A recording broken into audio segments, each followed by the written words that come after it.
What is up, everybody? Welcome to the RotoWire Soccer Podcast. My name is Ryan, joined again by Mo. It's been a while since we've done one of these Champions League podcasts. Missed yesterday and missed the last round, I think, with some two gamers, but we're back. Was an interesting slate today. Hell of a slate tomorrow.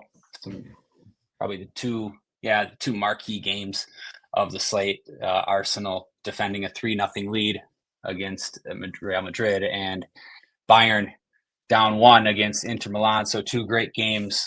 Today we had some not as great games, some spots we don't see often. Dortmund were down 4 goals at home to Barca, and Villa down 2 goals at home to PSG. Villa almost pulled it off.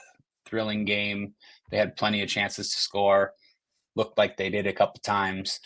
So it was an entertaining day. I was complaining in Discord about the slate not going my way. I thought there was very little justice today. Thought I played pretty well and lost, but that happens sometimes, especially on these two gamers. And I don't think I played perfect, but anyway, what do you think, Mo? What do you think about today? How are you feeling? Yeah, it was.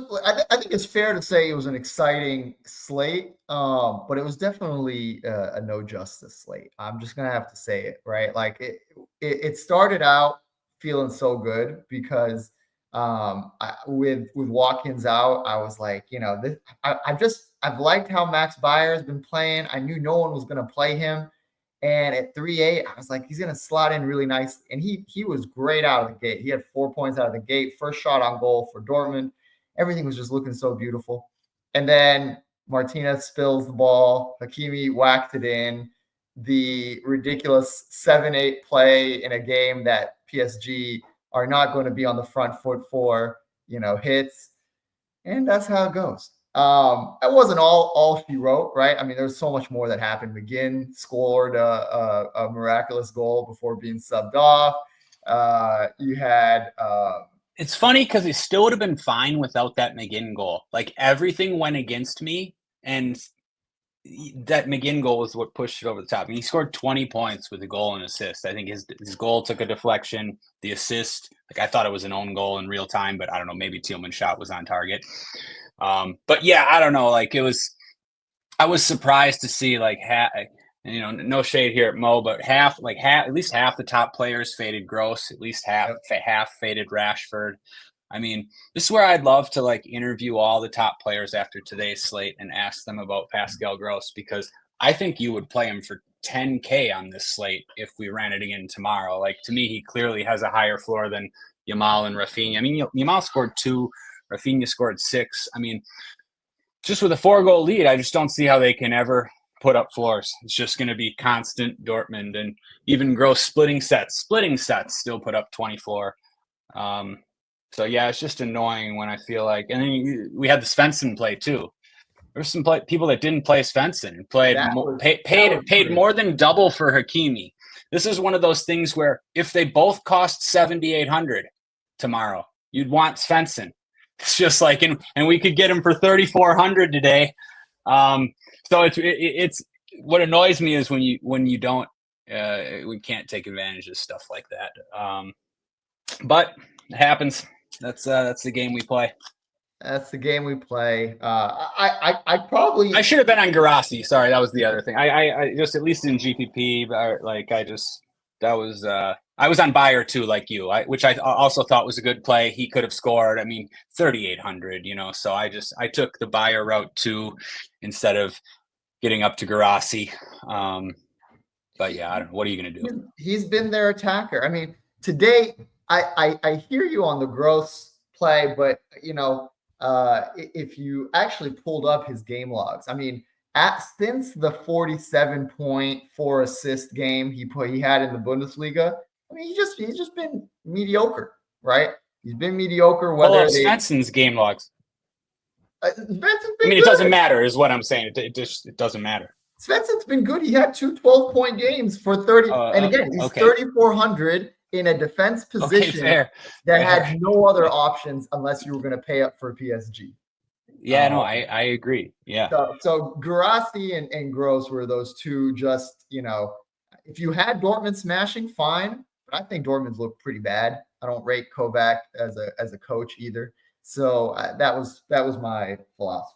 But either way, Yeah, and I like the PSG guys too. Like, I love the PSG fullbacks. Like, almost nobody loves those guys more than me. But this is a spot where their floors have probably got to be the least projected floor they'll have almost all season when their prices are also the highest. So it's just like one of the, and what happened? They both score on counterattack goals, which is just like pretty wild. I mean, Hakimi on the rebound coming in from late.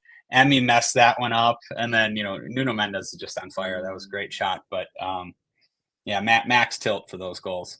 Yeah, I mean, look, the nice thing about soccer is it's hard to ever solve it because you will always get ridiculous results. The frustrating thing about soccer is that is the same thing, right? I mean, Nuno's floor today was 5-6 points. Hakimi's was 10, and really, I would say, it was just kind of as the game got more frenetic, he got more involved. You're right. This is the great thing about soccer, honestly. Like, I'm saying this today, but other slates recently, I've made glaring mistakes, like stupid mistakes. I see top players making stupid mistakes on this slate, on other slates. So like you said, like, nobody plays perfect. It's tough to play perfect. It's tough to be consistent, but makes it fun. Well, we'll endeavor to play perfect tomorrow, and if it works out in our favor, then we'll take our victory lap in the chat. If it doesn't, then we'll be back in the chat saying how there was no justice. Yeah, right. No beer show tonight, Jack. Sorry, we got Gatorade show for me. Trying to hydrate up for tomorrow, but let's move on to tomorrow's slate. Arsenal shock result last week. 3-0 drubbing of the reigning European champions at home with 2 Declan Rice specials. So they go to Spain defending a 3-0 lead. That will be very interesting. And then Bayern go to Italy down 1 and chasing. I think, yeah. What do you think about this slate, Mo? What do you think about the games, about just things in general? I mean, these games are going to be fun. We thought today would be the boring slate because I expected the Dortmund game to be kind of a snooze fest, and it wasn't. It was exciting. But we're going to see tomorrow Real Madrid, from the get-go. Mbappe is suspended for his league game, so he really has no conflicts whatsoever. He's got 90 minutes to just go full speed ahead, along with the rest of the team, obviously. And then the Inter Bayern game is going to be interesting too, because it's just been a weird season for Bayern, right? It's like they've not been good at all this season, but they find themselves at this point where it's all in front of them. I mean, if they win a couple of games, find themselves in the Champions League later stages, maybe even the final, they'll be great. The league is, unlike most recent seasons, it's in the driving seat. My boy Harry Kane is finally getting himself some trophies at the end of this year. So I think they're both going to be super exciting games. I'll save my predictions for the end, but there's going to be a lot of action, and I think a lot of DFS as well. Yeah, Jack says whose legs are going to get snapped by Mbappe tomorrow. Yeah, it was a wild challenge from Mbappe yesterday. He saw a straight red for that. Mo alluded to him being suspended. That's funny.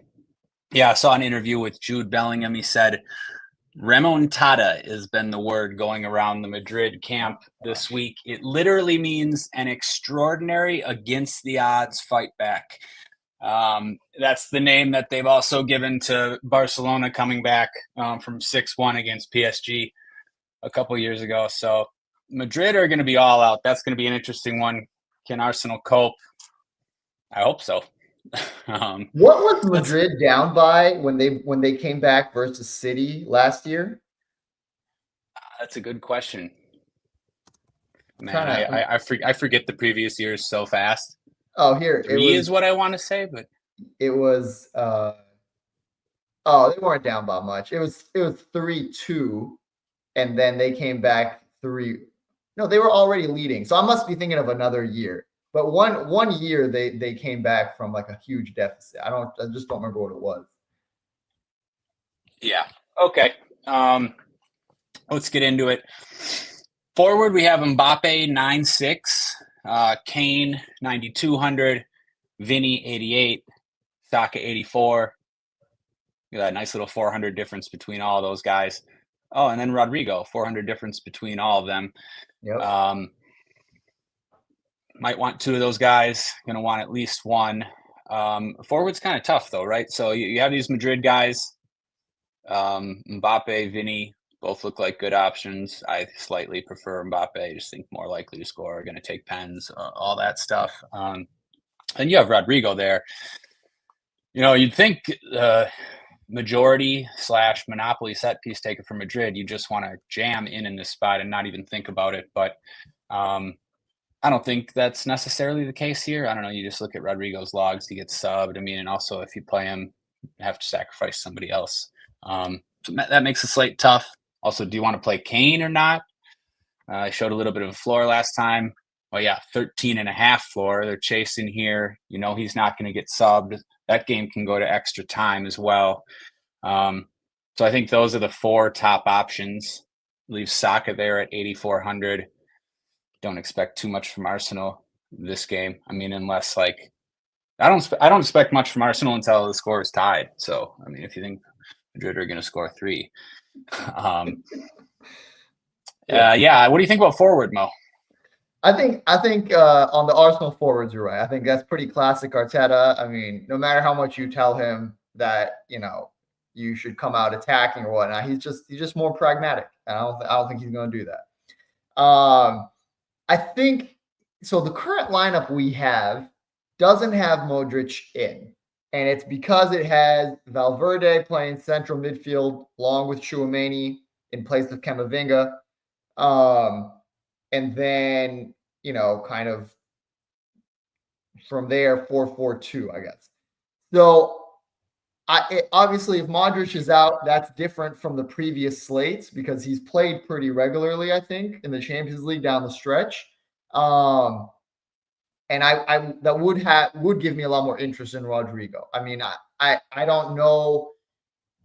What I would suspect is that there are going to be a decent amount of corners for Real Madrid here. Let's assume this lineup is correct. Let's assume no Modric. Everywhere I've looked at has this lineup, which is interesting because Modric didn't play over the weekend either. Yeah. I mean, I don't know. I don't keep up with the Madrid circuit, so maybe there's a good reason for it. Maybe Ancelotti has said something. But yeah, Rodrigo's going to be very tempting here. Vinny has been dramatically out of form, missing PKs.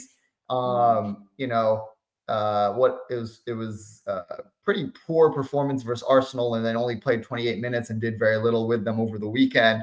So I don't really have a big desire to invest in Vinny. And then Mbappe, really, I mean, like I said at the start, this is his moment. This is when he should be shining. Vinny missed the last PK, so it should be Mbappe on them now.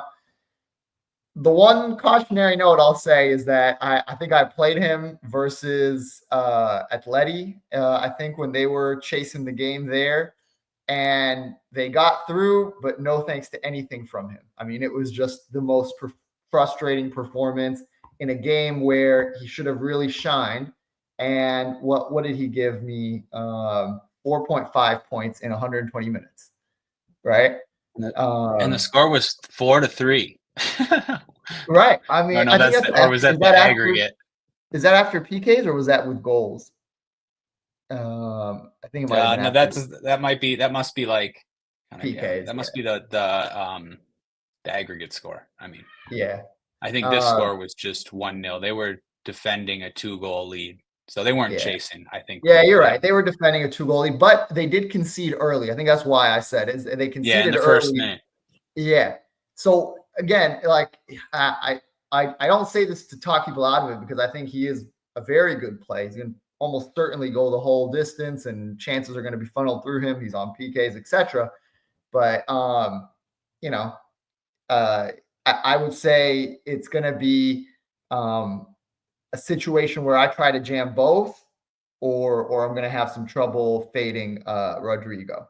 I also think as you mentioned, that Kane does interest me a lot more, because whereas Madrid will decide whether they want to play through Mbappe or Vinny or maybe get it to Rodrigo. I mean, they're just very dynamic in that respect. Bayern have one way of playing, right? It's find Kane, right? Elise will try some things, Sane will try some things, but they always want to find Kane, and that's how he generates his ridiculous, 13-point floors or whatnot. So, good luck in that decision. But I see at least 2 or 3 viable plays there between Rodrigo, Kane, Mbappe. Those are probably the ones that I'm most interested in. Not as interested in the Inter guys, I will say. Look at this scintillating game log right here. I wish you didn't know the name, but this is the game log of the Real Madrid set piece taker, who's also Ryan, go ahead and pull up Pascal Gross's game logs. Well, I mean, this is a forward. No goal contributions, not even an assist. Look at this: 1, 2, 3, 4, 5, 6, 7 games without a goal or an assist. I mean, you're highlighting 2 sub games, so the sub games don't count, and the games where you play 60 minutes don't count. Go a little farther. 7 points. It's just. Makes me nervous. Like I said, I would think the set piece taker from Madrid is just like a lock here, but 62 minutes and then Brahim Diaz or Arda Güler, it could happen. Right. And the Inter guys, yeah, I have some interest in Lautaro, but this is just a point I want to say. A lot is going to depend on when Bayern score. If and when Bayern score. If Bayern score earlier in this game, the Inter guys are going to be decent plays, especially because people won't really play him. Lautaro's only 7,400. He should be out there. He kind of has a floor no matter what, and should get chances no matter what. If Munich are chasing, Lautaro will get 1 or 2 chances to seal the game. So I don't mind that.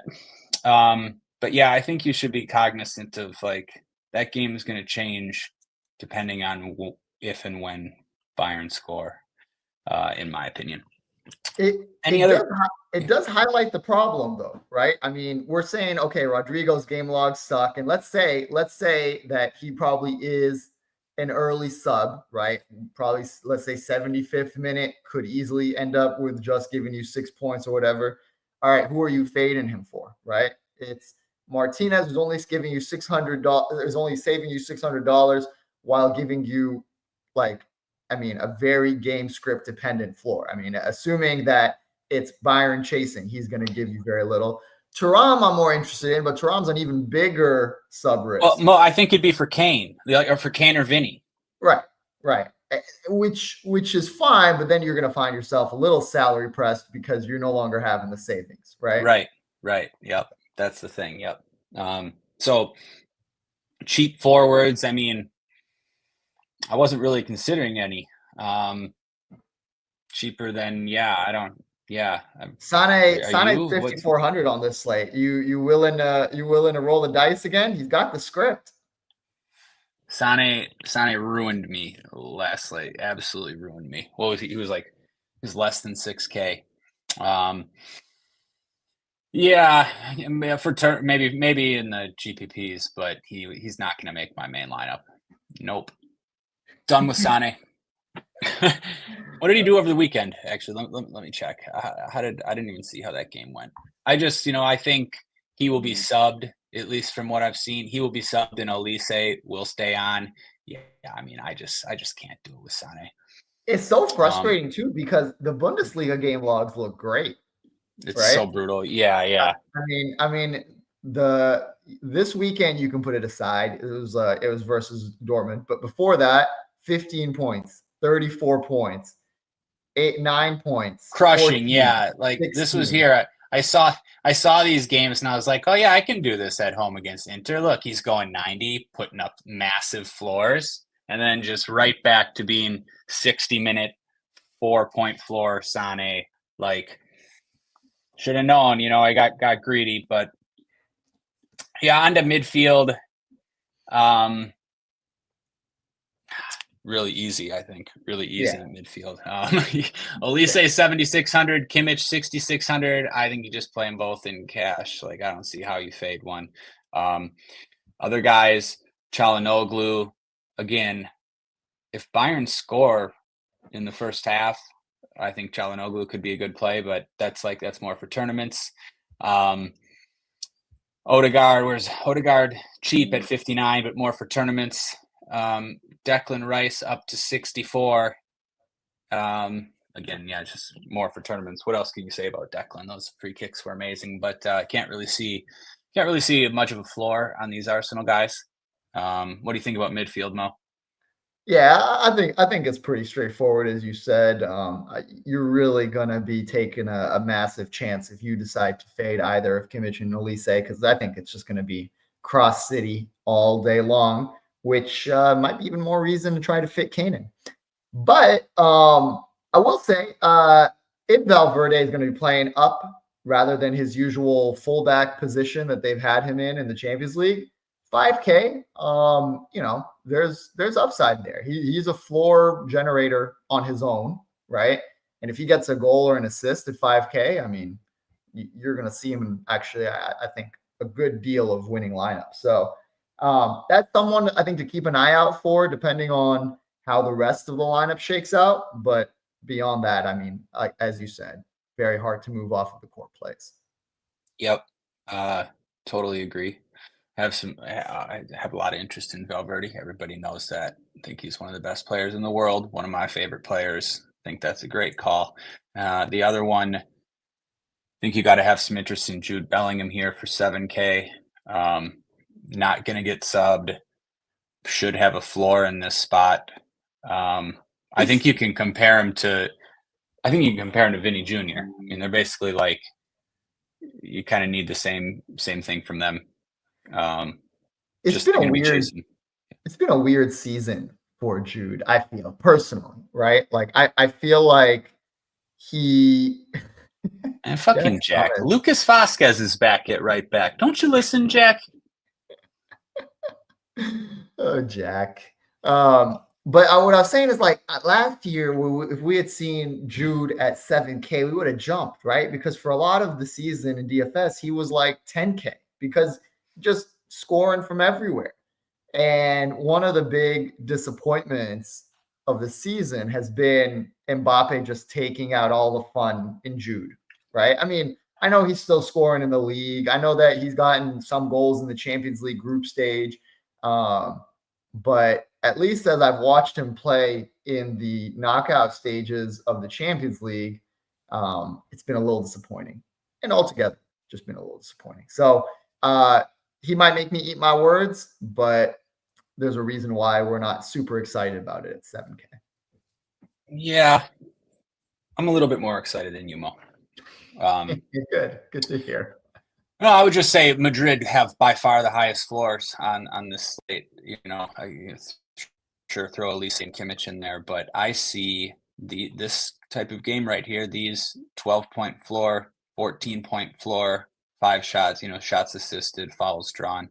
That seems pretty likely to me. The other thing I'll say here to Jack, can't pay up for Hakimi for defender. Listen, if PSG were down 3-0, I would have spent 10K for Hakimi today. He would have put up 24 floor. I mean, we're not even talking about the same thing. Jack is so far behind since he left. I mean, you hate to see it. He's just snickering to himself right now, proud at how much he's tilting us. Yeah, I know. That's what I was thinking too. Like doing it on purpose, maybe. Who else? Anything else at Probably not. I don't know if we're really going to punt here. Camavinga's out. He had a great game over the weekend. But yeah, scored, created chances, shots, floor. But I didn't realize he was out. Yeah, I mean, there are a few cheap plays. I mean, I feel like I say it every time, and then when I say it, it doesn't happen. But when it does, when I don't say it, it does happen. Limer, the last time I touted him, again, midfielder playing fullback, I think he had like 1 or 2 points, but in the last slate, he gave us 16. So I mean, it's just always going to be in play, right? If he gets Yeah, an you assist, called it. Look at that. 6 chances created.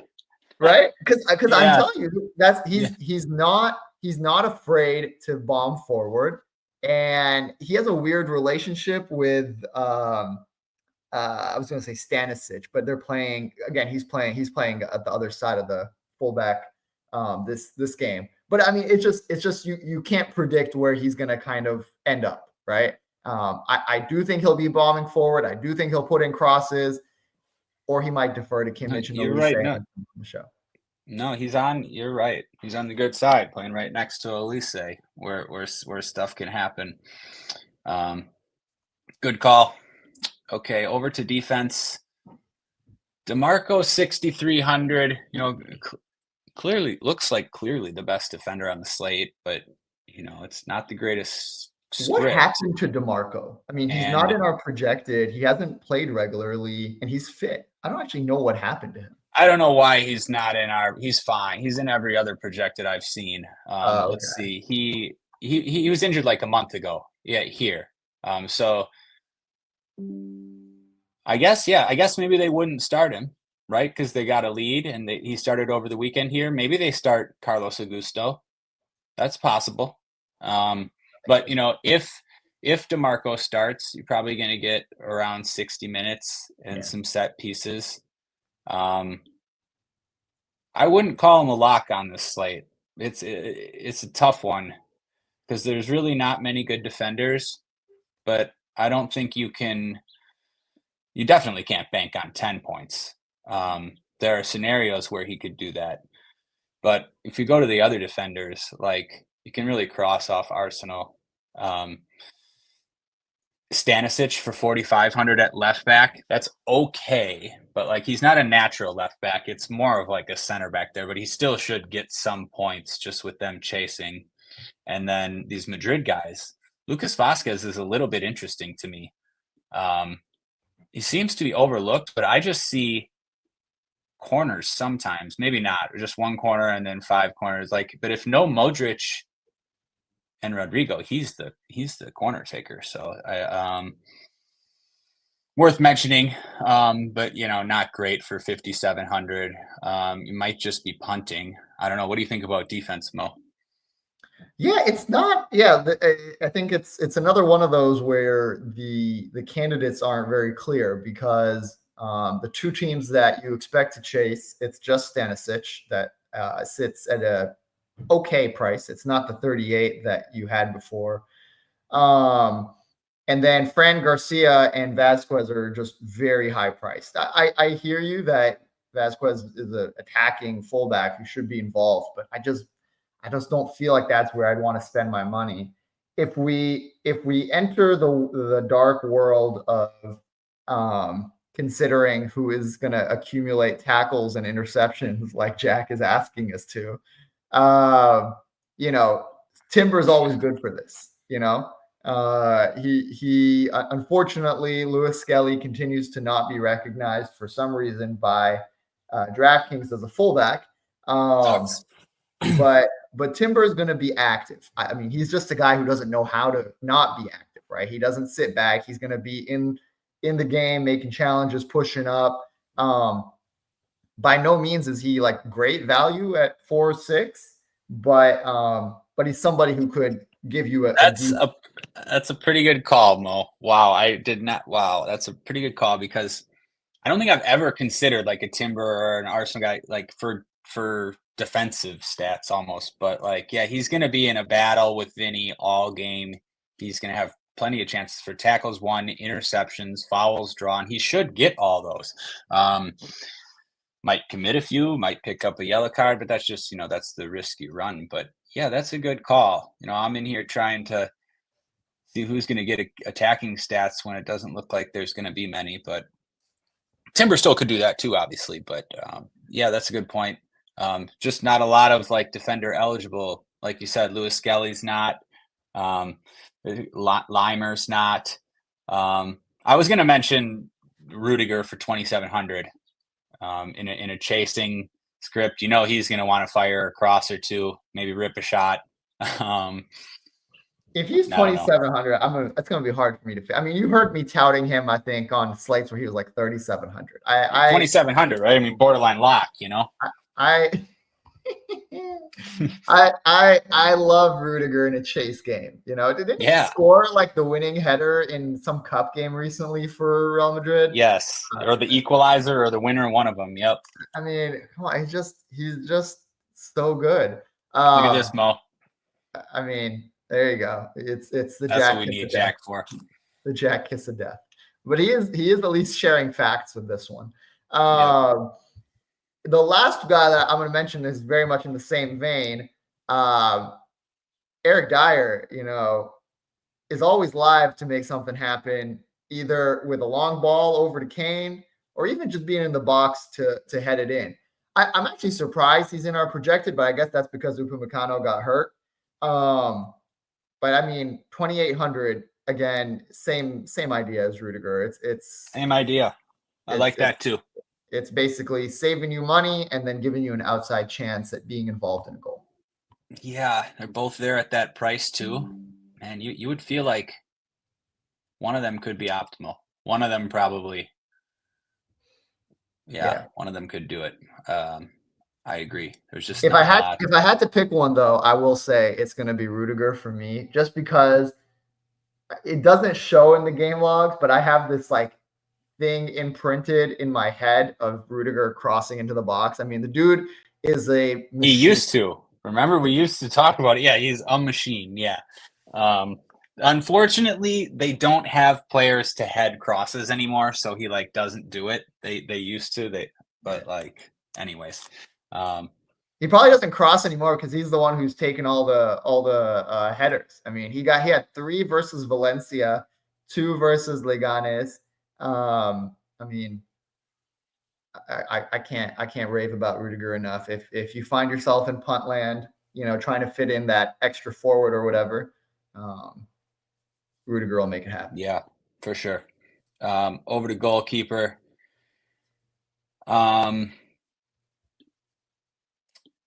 I don't know. It must be like 90% that Raya is going to face the most shots on this slate.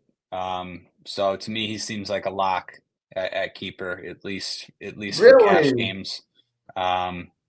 Yeah, I mean, talk me out of it, Mo. I see Raya facing twice as many shots as any other keeper.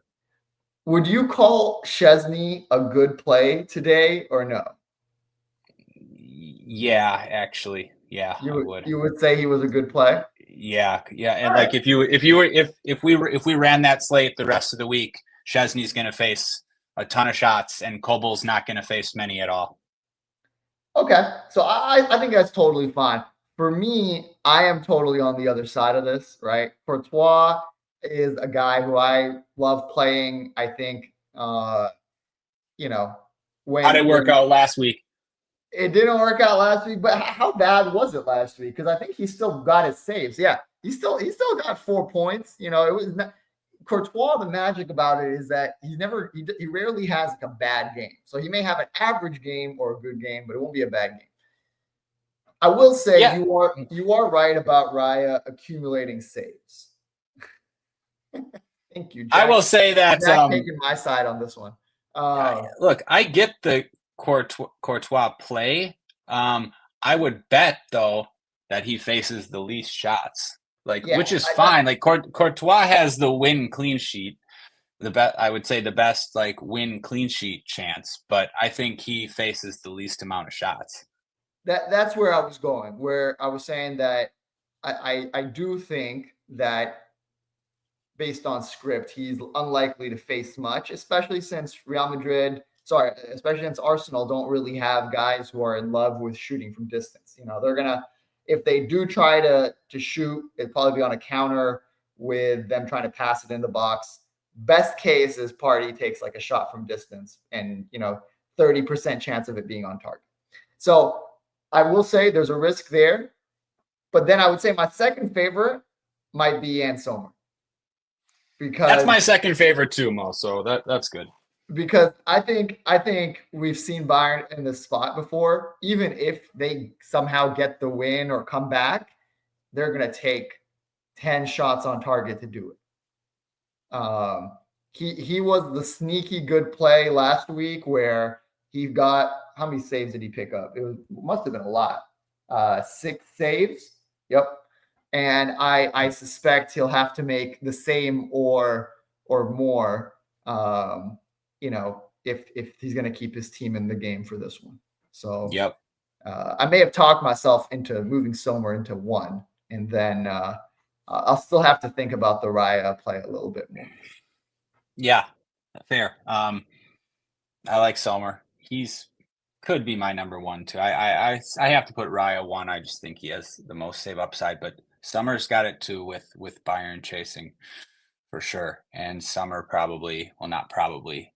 definitely more likely to win than Raya.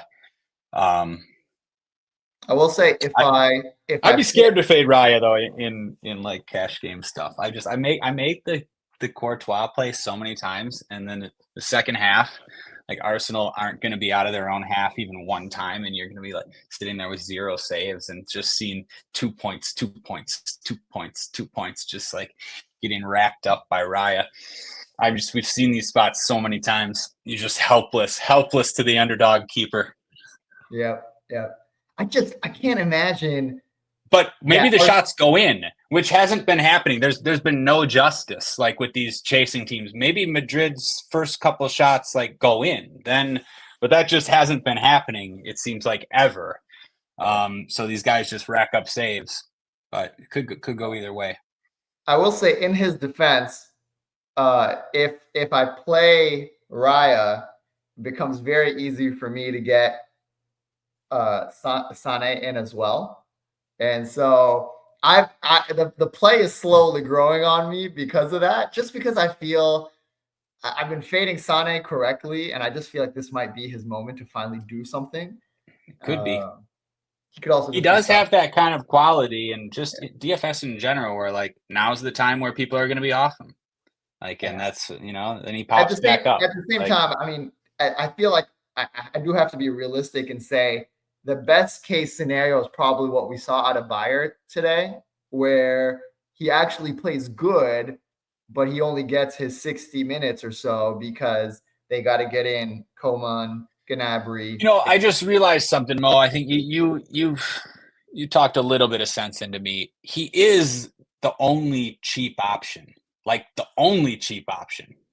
So I've warmed to it. There's like no one like right between Sane and like Rodrigo almost. Maybe throw Lautaro in if you want, but like, yeah, it makes some sense. And they need a goal. He's got to be their third most likely goal scorer, I would assume. So 5,400 seems okay. It wasn't as straightforward as you thought, Ryan. There's going to be some tough decisions to make. Yeah, you're right there. Well, yeah. Glad we talked about it. Be an interesting slate. I think that's it. I mean, I said I would save our game predictions for the end. What's your game? Can't wait for this. So my predictions, I would say. I actually should have thought about this before. I thought you like had something special for me lined up. Like Arsenal are gonna blow it. Like I think it's 3-1 Madrid, and I think it is 1-1 in Bayern Inter. Yeah, that's fair. Man, I can't really predict against Arsenal. Like something tells me like 2-0 Madrid is kind of a likely outcome. So you say 3-1, yeah, something like that. I see that game, yeah, going similarly to that. And I don't know, man, Bayern Inter, that anything could happen there. I don't really have a prediction. But yeah, good podcast. Good luck to everybody. Oh, I forgot. New promo code Roto15. Roto15, Mo. 15% off any product you want at RotoWire. A lot of good stuff there. The promo may have changed, but the timing of it has not. We still save the best for last. Roto15 people. Peak viewership right at the end of the pod. Roto15. All right, next time we'll try to do better. Should be back for a podcast on Friday for the Saturday EPL slate. But until then, good luck everybody tomorrow. Good Ryan, luck, y'all. Mo, thanks again. Good luck everybody.